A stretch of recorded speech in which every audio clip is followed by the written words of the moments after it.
Hello, and welcome back to the Private Client Podcast. For those tuning in for the first time, my name is Charlie Shammy. I'm an independent financial advisor and director at Glams IFA and co-founder of the Private Client Network. We are on a mission to bring together different private client professionals so we can all increase our knowledge, improve the service to our clients, and grow our respective businesses. Today, I'm delighted to be speaking to Ian Richards, Chartered Financial Planner and founder at Work to Live Financial Planning. After studying business administration at the University of Bath, Ian has worked in financial services for 16 years, 12 of which as a financial planner. And after working at several financial planning firms, he set up his own firm, Work to Live, in 2019. Ian, thank you so much for joining us. Hi, Charles. Thank you. So, why is being a financial planner the best job in the world? Oh, good question to start. I was just taken aback by the fact that it was 16 years. And I was like, is that right? And I was like, oh, yeah, it is. Not quite sure where that's gone. Yeah, for me, I do think it is a great job. I mean, from a sort of selfish perspective, we get to, talk to people and meet people. So I enjoy that side of the job. But ultimately, we're helping people ideally live a great life now and in the future. And we get to kind of be that person that helps them do that. So it's a pretty good place to be. It's a pretty good job to do. I would say it's one of those things. It's a really, without getting all corny about it, it's just such a pleasant thing to sort of get up on a Monday morning to do and spend most of your time doing, is help people get to where they're going. I think we are very lucky in our profession. And I think it's only a matter of time until that sort of percolates down and we get sort of the real enthusiasm of younger people wanting to join the profession, in the same way I think law attracts people quite naturally, and even accountancy. But I don't think we're quite on par with those professions just yet in terms of attracting new people. Yeah, I think it's probably a perception. So there's probably a perception of foreign clients around what a financial planner or financial advisor is, which sometimes is not particularly maybe doesn't paint us in the best light, their perception of us. And I think it's probably a profession that people aren't really aware of. They don't really know what's kind of involved, and they'll just be like, oh, a financial advisor, you'll just do stuff with like products and stuff, and not really realizing it's a people job.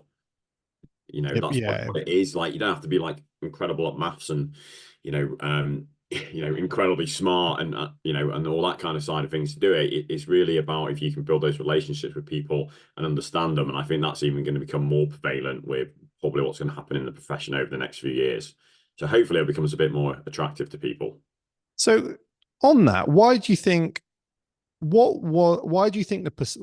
profession has changed? So for people who don't do what we do, what is it that's made it quite different to what it once was?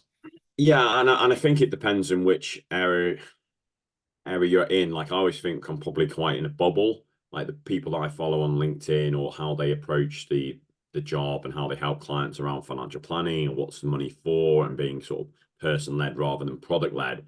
I think that is something that's probably come over the last few years and definitely more prevalent. Although I imagine that a lot of the, if you want to call it the profession, a lot of the industry is still probably quite old school around that product side of it. But I think there's a lot of new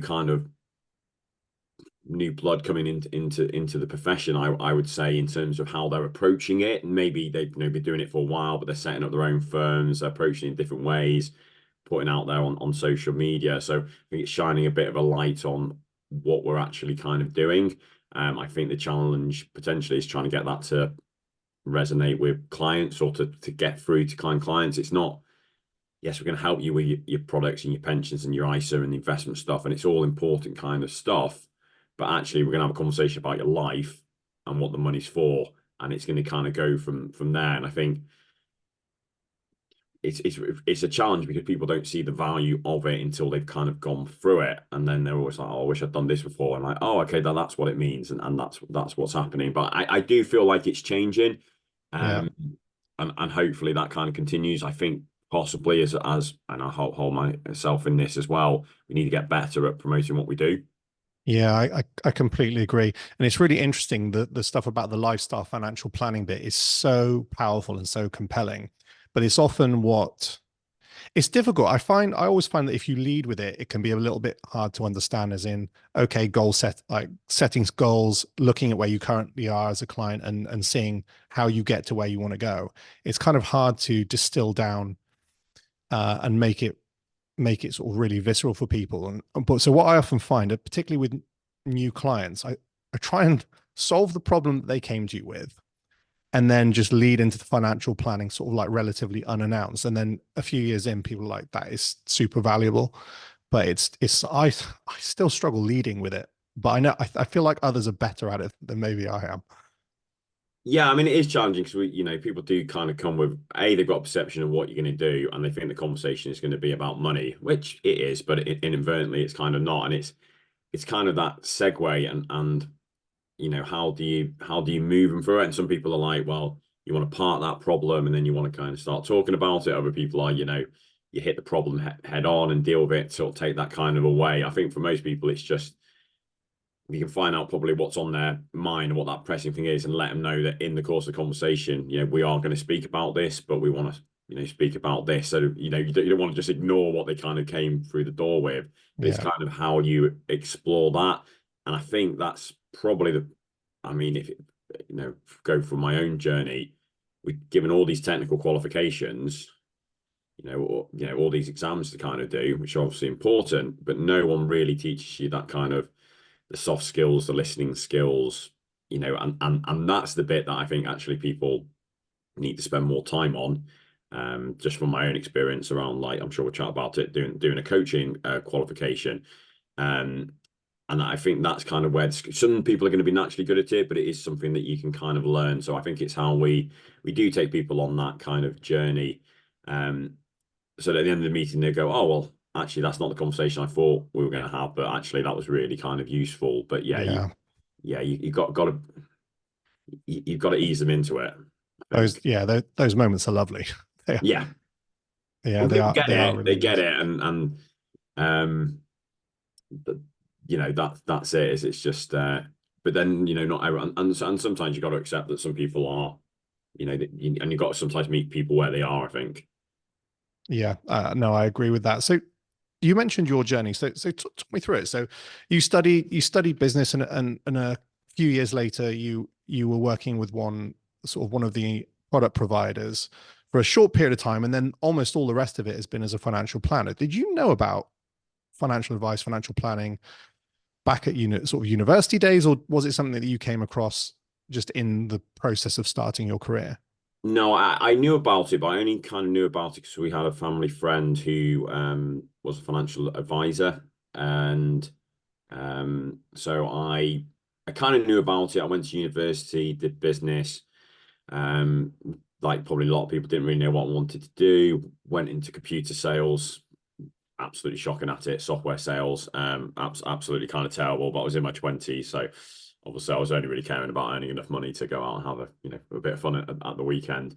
And then I ended up moving. So I was in Leeds at this time. I moved back into Cheshire, and I had two kind of offers. One was for like a textile company nearby, and then the other one was for Friends Provident. For anyone who follows the cricket, they might remember Friends Provident. And I kind of like, oh, okay, life officer, provider, financial advice. I'll kind of do that. And the one thing that attracted me is that he did actually would pay for your exams. So I thought, well, at the very least, I'm going to go in, I'm going to be able to do the exams, and not with a view of going down. This is definitely the route I want to go down. But it was like, oh, okay, well, I could do my exams and I can see kind of a pathway there. But yeah, I probably fell into it. It's definitely something that wasn't like, I didn't go to university and think I want to go be a financial advisor or a financial planner. Yeah, that's what we're back. That's what we've got to fix. Still working on how. So you're at Friends Provident. They put you through the exams, and and obviously in that job, you're dealing with financial advisors, presumably sort of account management, helping them Yeah, understand trying the. to trying to trying to sell get them to sell our products, which and it was kind of life insurance. I think some investment bonds. It was pre RDR, so it's still kind of a commissions kind of thing. So yeah, it was basically ringing around on the phone trying to get people to use you for life insurance or income protection. We generally focus on the income protection because there we had a bit of a differentiator on that. But yeah, that was kind of the first experience, and then did the exams, which I'm trying to remember what they're called. I think they were FPC or something. It was like level Yeah. 1, 2, 3. Like you had to sit 3 exams or something, and then you could give financial advice if you were, if you were a competent advisor. And disturbingly low level, I would say, as a low entry level into being able to give advice back then. I think when RDR came, then obviously it was level 4. And then you have to have like a decent level now, don't you, in terms of being able to be Yeah. an advisor. But yeah, so did a lot, left there. So I had my diploma, so I could give advice. And then I got chartered and fellow, a couple of years after that, I think. So what was that transition like? So from going from a provider point of view, dealing with advisors, to becoming an advisor and dealing with clients, because it's quite a different conversation. Because I suppose from a product provider, you're having more technical conversations with advisors that should conceptually understand what it was you were talking about. Whereas that's not always the case with clients. Sometimes, knowledge is either greater or not. And you're dealing with, I mean, kind of core to the job is it's all about their personal lives, in a way that dealing with IFAs probably wasn't. So how did you find that? Yeah, it's an interesting one because I think when I left, I had like these technical qualifications. So I thought I know what I'm doing because I know the technical kind of stuff. And then you realize you don't really kind of know anything. So you try and sort of do it yourself, and then you realize actually I didn't know anything. And then the firm that I went to join was probably like a really good grounding for someone in terms of it was product led. There wasn't any financial planning. There wasn't certainly any lifetime modeling or anything like that. It was like, you've got these pensions, we need to move them and stuff like that. But what it did enable me to do is have kind of conversations with people. I do remember vividly my first client kind of meeting where I'm doing like a fact find in the traditional sense of trying to write everything. And it's probably one of the worst meetings on record. I think I lasted probably about 25 minutes and managed to escape and was understandably never invited back Oh, to no. see them, so they didn't become a kind of a client. But you get kind of a bit more comfortable with people, and you do it, and you kind of establish your way of doing it. So I did that for, I think I was probably there about 4 years. I got chartered, I got fellow. I wanted to sort of use some of the technical qualifications that I had, so I went and joined a big asset management firm. I won't name them, but a big asset management firm who already had sort of existing higher net worth kind of clients. And that was kind of the light bulb moment for me, was being with a client where we were sitting having a coffee. They had money in ISAs, some money in pensions, a big defined benefit, so loads of income coming in. Restricted advice, and we weren't going to move funds or investments or something. I thought, this person's paying, a substantial amount of money for me to essentially sit there and have a coffee, and I'm sure there's a little bit of benefit for them from that. But I was like, what value am I adding to this person? There's got to be something kind of more to it. So that's kind of what set it off. And then I was approached about a job in another firm. That's why I got introduced to financial planning, lifestyle financial planning, Paul Armisen, Carl Richards, people like that who probably sort of paved the way on that side of it. And I was like, okay, that's kind of the missing piece. That's what need to be doing with people. For me, actually, now it's okay, what is the next kind of evolution of it, rather than, okay, well, you've got this lifestyle and we'll make sure you have that when you're older. It's like, actually, are you happy with your life? Not to get too deep with it, but are you happy with your life and what you're doing, and are you on the kind of the right path? And I think there's something in that. I just kind of don't know what it is yet. So that was a bit of my kind of my journey with it.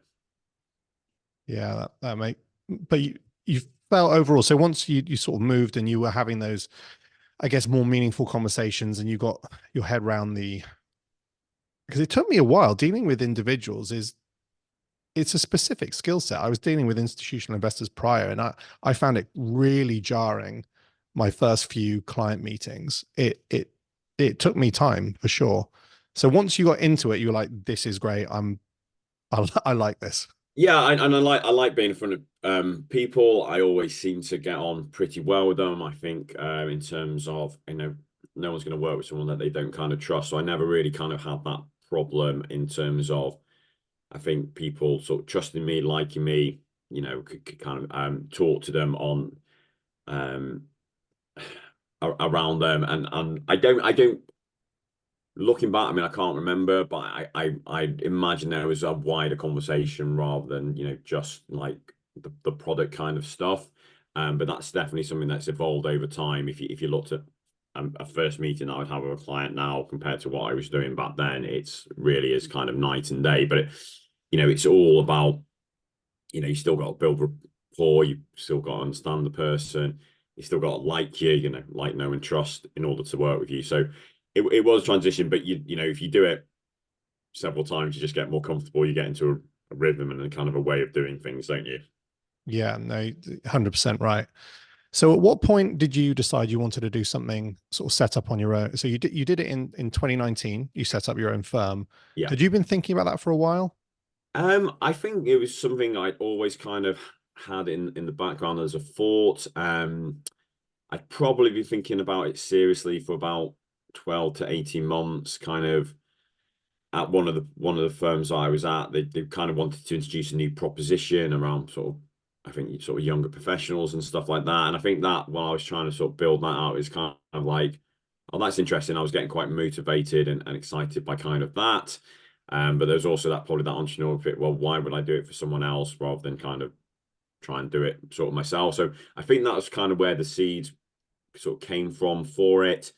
And then ultimately it was kind of like, well, I wanted to deliver this way and have this kind of control and, give it a go and see if I can do it. So I think there was probably always in the sort of back of my mind, but it wasn't, I didn't go into it when I went to French Provident with this as being the end kind of result. It's just kind of naturally evolved over time.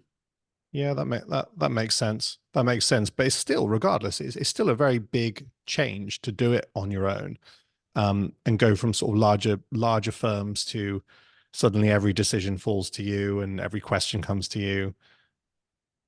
And then obviously because you set up at the end of 2019, so you very quickly had COVID happen. What was that process like? So in the financial planning or the planning of it, there was not COVID coming down the line. So I set up with zero clients. So I had clients in my first firm, didn't take them, and I just basically got to the point where I didn't have any kind of clients. So in hindsight, would I have done it in a different way? In traditional ways, you work somewhere, you build up a bit of a client bank and kind of take it with you.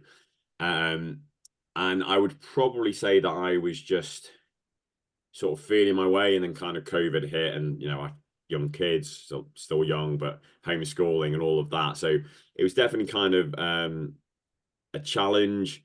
But I would say it took me probably about sort of 3 years to kind of get any resemblance of kind of traction or anything like that. Now I think part of that is obviously if you're kind of a new business and you're kind of setting up, it's going to take a bit long, probably longer than you think it is anyway. Don't think kind of COVID helped. So yeah, it was definitely kind of challenging, in terms of that. And people go, well, it must have been difficult. It's like, well, yeah, but I don't know what it would have been like without that. Yeah. But it would be nice to have a little bit of a settled time, which I don't think is ever going to happen. If you look at everything that's been going on in like the last kind of 5 years, it is there's a lot of stuff that people have had to go through. And it definitely brings its own kind of challenges, on that side of So things. so talk to me a little bit about the client acquisition stage. So it's interesting the way different professions seem to deal with it. Sort of I've said this in previous podcasts, like law's got an interesting approach because I think solicitors get training contracts, they become qualified solicitors, and then they are lawyering. They are doing the job heads down, usually very, very busy, on cases for the next 3, 5, 7 years, or however long it is in their firm. And often it's around the time that a solicitor has the conversation about progressing and promotion and how do I get to partner, that the firm often turns around and says, well, where are the clients? Like, what clients are you going to bring to the firm? And I think it can often be a bit of a jarring experience from a solicitor point of view. And that's not all firms. Some law firms do introduce networking earlier. But I think in financial advice, it's part of the job much earlier. So right from the off, there is an expectation that you will try and acquire clients for yourself or the firm. You said you started your firm and you were starting from scratch. So how did you start? What was your main, like, how did you go looking for clients? Yeah, so I think the first client came from a referral.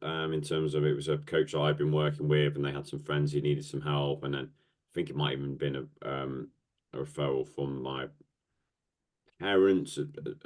Um, about somebody needs some help with the kind of the pension, so they were kind of the first sort of couple, and then it's been like kind of a real mix of where it kind of comes from, and I do think, client acquiring clients is probably, well, it's not, it's the hardest part.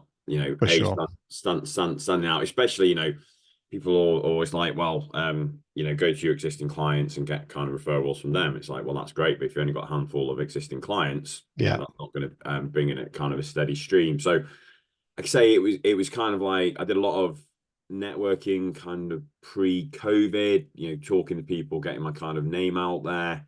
Um, Kind of COVID hit, and then it was just bits and pieces kind of came on. I actually think it was it that year or the year I ended up doing a bit of locum work for another, advice firm within in my network, which was great at the time, just to kind of help by building up. And it was a bit of a mix. And then I would say that the thing that was probably started getting some traction was I got a bit more active on social media, but I started kind of going out and having conversations, and I got an accountant down south that kind of through social media seen some of my stuff, and they referred me kind of a few clients, a bit of referrals from some existing kind of clients, a bit through the website, and then bits on kind of social media. So it's a real kind of it's a real mix of where kind of things coming from, and I think it's the challenge for me is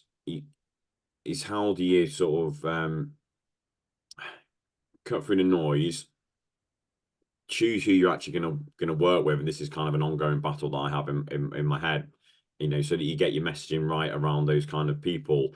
And if I was starting from scratch, I think I would look at building up those personal connections, those introducers, and that side of it, because I think ultimately that's where you can add a lot of value, but that's where I know a lot of kind of good clients can come from. But it takes a long time. It's not like, oh, we'll go have a coffee and then next week they're going to start kind of referring you to it. So it's something you've got to put the effort kind of in. And then hopefully, I guess, you get to the point where you go, well, actually this has been successful for me, so you can focus more of your energy on that. But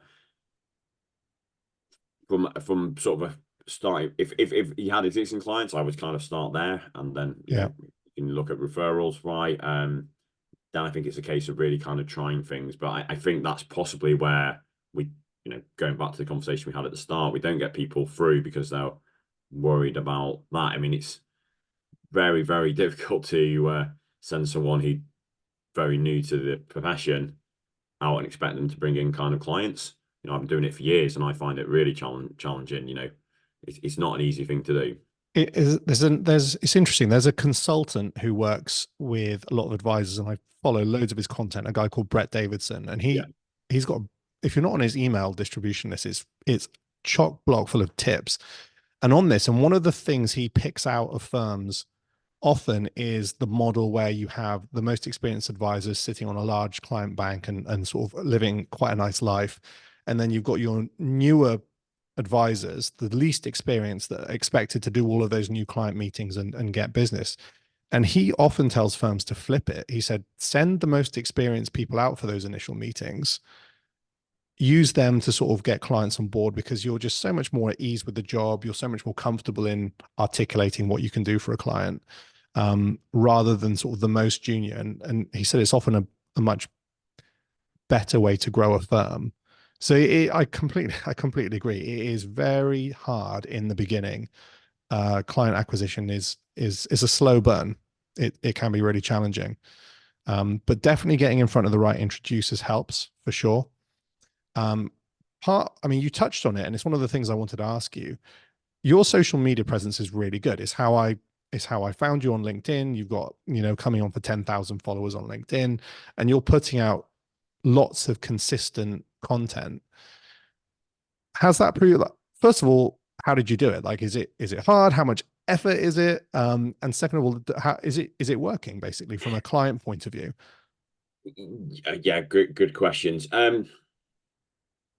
Is it hard? I mean, it's a little bit kind of time consuming. Some of the new kind of videos and stuff like that, but it's not massively kind of time consuming. I think the worry that people have with social media is, oh, well, what am I going to talk about, or I'm not going to have any ideas. It's never really kind of a problem. I think for most people, you'll have plenty to kind of say. Sometimes it's kind of worrying about, should I put this out there? And is anyone kind of interested in it? I think with that, you just kind of got to do it and see. The problem with social media is that you don't know what's happening in the background, who's watching, who's seeing it. I've had clients reach out on social media, so do get occasional inquiries. I know someone who's particularly good on Instagram, and they've got quite a big following on that, and that's started to generate some kind of serious leads and that kind of side of things. So um and I've always kind of been on social media since I've sort of started the business. Um, Reasonably consistent. Sometimes obviously you have bits where you're not, but if you do have to be consistent, and there are people out there that do it, I would say, a lot better than me, but maybe not on the financial planning side of it, but some people that have grown their business solely for kind of social media. So I think it's something that if you enjoy, it's a good kind of way of doing it. But you can feel like you're talking to absolutely no one. It's like I think it's James Clear and his Atomic Habits. It's like when you're watching a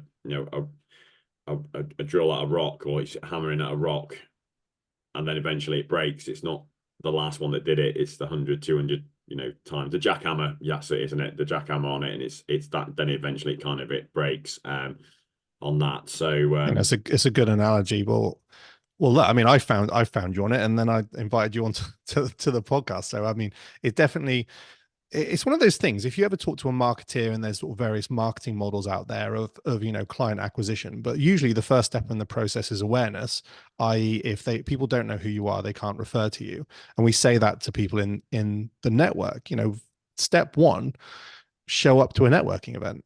If people don't know you exist, they're definitely not going to refer to you. And if you arrive and say, "Hi, my name is," and I do X, that's stage one. They know who you are. And that is not the only stage. There are further stages, generating interest and sort of demonstrating a bit of value and gaining trust. That's probably the top of the tree. But once you do those things, yeah, it can be really, really very useful. And we don't collect data on it, but we've had so many anecdotal bits of feedback from people who come to the networking events of just how much they're getting out of it, and referral business. And also it works both ways. And this is, I guess, one question for you is, do you have go-to firms that you refer out to? So clients who need wills, lasting powers of attorney, I guess tax returns, that sort of thing. yeah, I've got a few kind of accountants. So if someone needs like an accountant, and generally they don't seem to be that happy with their kind of accountant. So refer them to accountants and people that I know within my network on that. I've referred out a relatively complex kind of tax um to a tax advisor around the company kind of sale. So I think it is useful to have those connections. When you're speaking with someone, sometimes you go, actually you need someone in this area. I was, speaking to a client today, and around the property thing, and I was like, actually, we need a solicitor. You need to have a chat with a solicitor around this, because of what you're trying to do is a bit more complicated. So yeah, there is kind of a network on that side of it. But I think it's about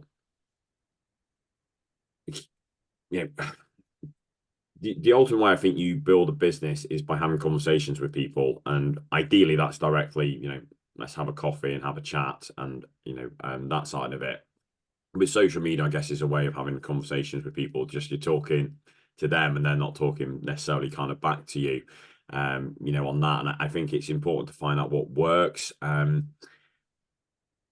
Part of what I'm doing at the moment around social is trying kind of different things and seeing what kind of resonates and what's interest. And one of the things is someone used the phrase like turning the camera around on yourself.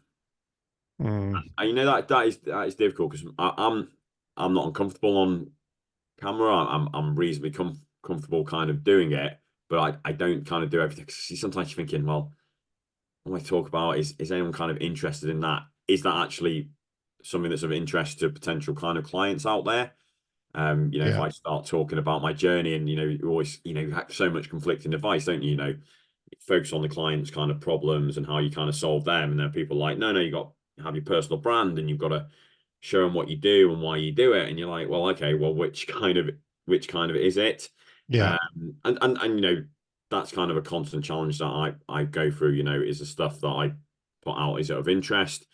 People always say, and it's nice to go, oh, I really like your stuff on LinkedIn or I like your stuff on social media, and you see it, and sometimes you're thinking, really, is it good? Because I'm sort of sitting there thinking, I'm not sure how great it is. So, um, yeah, it's an interesting one. I think it is good. I think it is good, and it is difficult because a lot of it is not obvious to many people what financial planners, financial advisors do. Um, so I think it's great. I mean, you post a lot of practical stuff. If you're in this situation, consider this. What should I be thinking when this happens? And it makes it very very real. It's generally, I think, people think stuff people can understand, and it's interspersed with. I think you've got your style of doing it is very approachable Thanks, in Charles. in an Appreciate it. industry that is in an industry that isn't necessarily known for its approachability. No, I appreciate that. It means a lot. So thank you. No problem. Do you have you heard of the term the cringe mountain? I've not, but I can imagine You know imagine what it is. it's what I was reading about before I sort of got into the podcasting stuff because I've been thinking about it for ages. But you can sort you can sort of find yourself cringing a little bit. And I was listening to, I think it was a podcaster talking about it, and they said, "Look, it's a mountain of cringe, and you have to climb the cringe mountain before you get to the top," which I thought was a particularly nice expression for it. But inevitably, what I find is I don't cringe like when I see other people's stuff. I'm usually nothing but impressed. I'm like, that is awesome, good on them. It's really good. I wish I could do that. I think it's only it's with your own stuff. You get very self-critical or maybe self-aware, but I think it's just, I think you get used to it. So any tips for anyone who wants to be putting a bit more content out there on LinkedIn or elsewhere? Yeah, I think, and it try to say you just got to kind of do it, and I think actually if you don't put much kind of content out there and you start, you'll get a lot of support. So actually, it's kind of a nice way to sort of do it. Like say, look, I'm at the start of it, I'm comfortable doing it. You'll find that people kind of really respond and they want to kind of look at you doing it. Even kind of set yourself a challenge, like a video a day or something. Just introduce yourself. Like I'm sure you have something to talk about. And the easiest way to do it is to kind of, I guess, flip the camera. I think the issue with LinkedIn is sometimes with videos that it probably doesn't kind of get the reach. Like some of the shorter ones that I've done, like 5-6 seconds, where it's kind of bullet pointing stuff up, that seems to have got like pretty good reach. But then you could do like a couple of minute video on something and it literally kind of goes nowhere. There are people that are skilled obviously with the hooks and kind of stuff like that. But just write about the stuff that you're kind of doing, just put something out there and then you can kind of grow and adapt from it from there, and really don't kind of worry too much about it. Try not to overanalyze yourself, because I did a video a couple of days ago and I have a habit of, which I probably hopefully am the only one who picks up on, and saying a lot. Yeah, we've Like, all got those. and stuff like that. So yeah, it's an interesting one. But yeah, you just put it put it out there. If you enjoy talking, you're comfortable, probably go video. If you're less, write a post and put a photo on. It's not, that doesn't have to be complex. It's one of those things as well. I think because we say this with the networking side of things about, and I'm sure it'll definitely be the case with social media and LinkedIn is consistency, and it's just like consistently showing up, just that constant reminder. I'm here, I do this. I'm here, I do this, and I. But again, like with most things that are valuable, it takes time. It's not a 1 week, 1 month solution. I think you do have to consistently do it over a decent period of time. Yeah, and also try not to take a break kind of halfway through because you're almost probably having to start from scratch. I mean, my favorite one is I think I did a podcast probably pretty much when I started the business, and I think I eventually picked up a client or had someone approach me about 3.5 years later and went, "Oh, I listened to your podcast." Wow. I was like, "Oh, okay." I was Was like, "That this was was like this three and a yours or half. someone else's? It was someone else's." So I've toyed with kind of podcasts. I did a couple. COVID kind of put the kibosh on it when it is, and then I've kind of toyed with doing one. I'm a big believer in that. What's the money for, and wealth, and if you've heard of the wheel of life, the different elements that make up a great kind of life. So it's like beyond just the money. But again, if you've got to take action on things, you've got to do things. Sometimes you kind of got to get out your own way with it. And for most people, it's just take that first step and just kind of see where it goes. Yeah, I completely agree. I just realized I had something I was going to ask you about, and I've completely slipped my mind. Tell me a bit about the coaching side of it. Yeah, okay. Yeah, the coaching has been really interesting. So I was with person I used to work with, very big on lifestyle financial planning, growing a really successful kind of business or client bank, guy called Paul Taylor. So definitely worth tagging, definitely worth following. Does a lot about, trying to get people into profession and what, a future financial plan is going to look like. But anyway, he referred me to this coaching qualification. So it's actually a coach qualification. It's for if you wanted to be kind of a life coach. And it's quite intense. I think it's about 6 or 7 weeks. It's pretty much a whole of a Wednesday, and they're teaching you basically coaching skills, how to properly listen, questions, and all these kind of things. The soft skills that we're not kind of taught. Yeah. And I always thought I was kind of all right. Like we all know that we should do active listening, when we're with kind of clients or things like that. But until you actually do it and practice it, you maybe don't quite realize how bad you are at doing it. So you're like things like interrupting people. You're like, "Oh, I don't interrupt," and you're thinking, "Oh, actually, maybe I do that." Massive one for me is problem solving. So if someone Mm. has a problem, and we're advisors, we want to, advise, we want to help people. But It's hard not to, isn't it, when you've got solutions to yeah, and, hand? and even if you're not saying it, I was doing so we had to do a lot of role plays in it. You do little 10-20 minutes ones on the calls, and then you'd have like a buddy, and you'd be doing like a couple of hours or like an hour and a half of role plays around coaching, you coaching someone, and they're coaching you. And I could almost see myself from outside my body going, you're not paying attention to what that person's saying. You're actually thinking of a list of how you can solve their kind of problems. Yeah. And Which, then of course, is the exams that we do are basically relentless scenarios where our role is to bullet point the responses.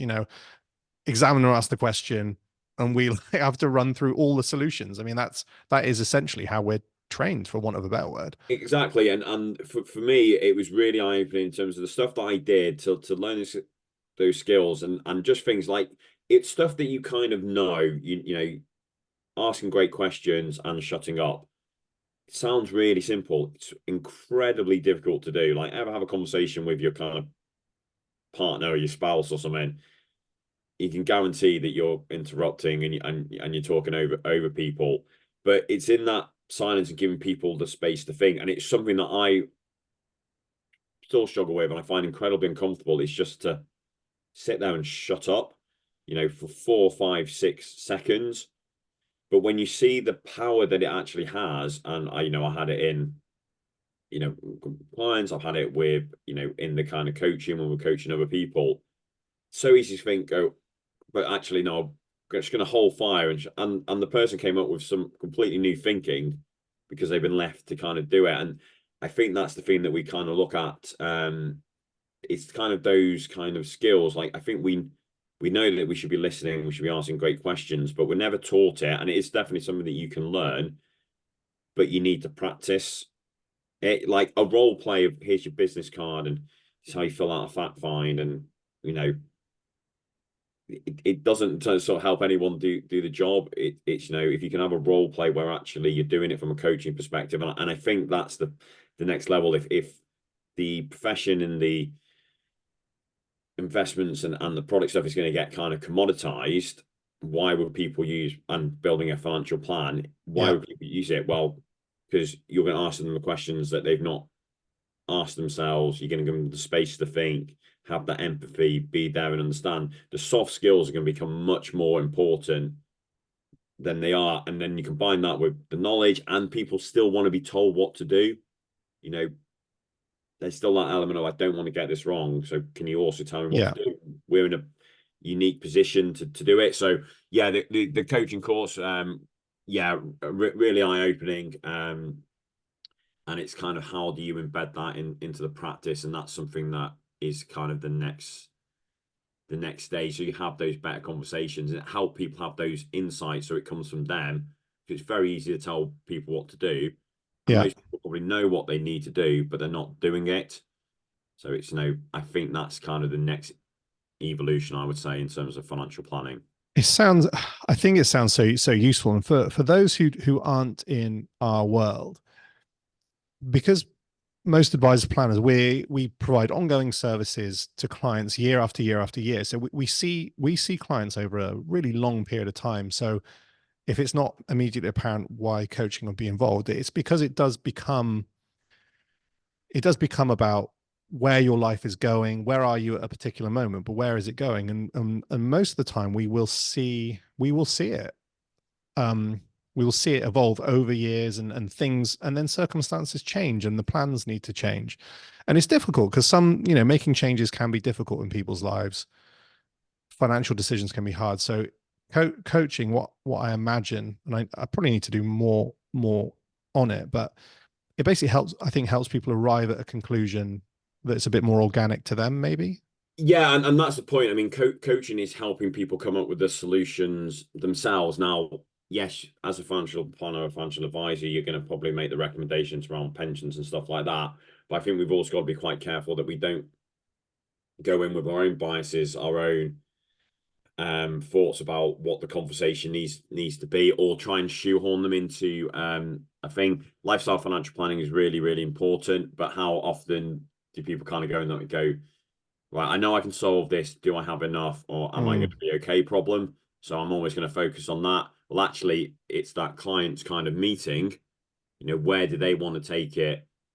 How do you kind of get them there? And I think that's where the coaching comes in, from that ability to really kind of listen to them, to get them to explore it and understand it. At some point, you can come in with all the advice stuff and the planning stuff. It's still really kind of important, but just make that conversation more about them, and what's important. Because like I say, and I certainly don't have it figured out, but it's very easy to go, we can help you keep the lifestyle that you want, and make sure that you're not run out of money, which is a really valuable thing to do for people. yeah. But is there a step before that? Like, actually, what if you hate your lifestyle? What if No. you're kind of miserable, and things like that. So it's an interesting one, and I think we've just got to sometimes maybe be careful about how we go into meetings, ideally without any of our own kind of preconceived notions or agendas, which I think is a lot easier said than done. And I think that's where the coaching can be really valuable. Well, probably because it Coaching highlights skills. where you were bringing in your perspectives without realizing it, maybe. Yeah, absolutely. Cool. It's been a real pleasure talking to you. Thank you so much for making the time. If you we have got our autumn events are coming up in October and November, and there will definitely be ones in Manchester. So hopefully catch you at one of those. But yeah, just in the meantime, Ian, thank you so much for joining us. Cheers, Charles. Thanks for having me.